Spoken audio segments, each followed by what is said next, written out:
Delivery అయినాక next ప్రెగ్నెన్సీకి ఎంత gap ఇవ్వాలి? సో వెజైనల్ డెలివరీ అయినా సిజేరియన్ సెక్షన్ అయినా బాడీ రికవర్ అయ్యి normal stores of vitamins, minerals, blood రావాలంటే మనకు మినిమం 18 months టైం పడుతుంది. సో ఈ టైం తీసుకుని తర్వాత నెక్స్ట్ ప్రెగ్నెన్సీ ప్లాన్ చేసుకుంటేనే ప్రెగ్నెన్సీ హెల్తీగా అన్కాంప్లికేటెడ్గా ఉంటుంది.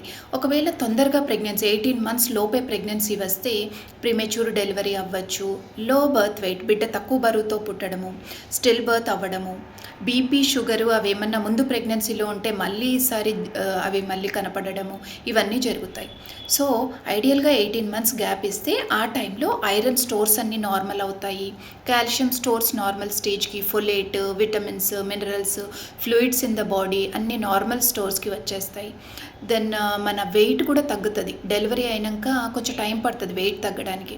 వెయిట్ తగ్గి ఐడియల్ బిఎంఐ రేంజ్లోకి వచ్చినాకనే నెక్స్ట్ ప్రెగ్నెన్సీ ప్లాన్ చేసుకోవాలి.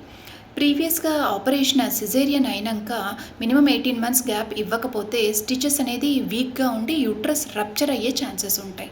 అండ్ వీళ్ళలో కూడా premature birth, low birth weight ఇవన్నీ ఛాన్సెస్ ఉంటాయి.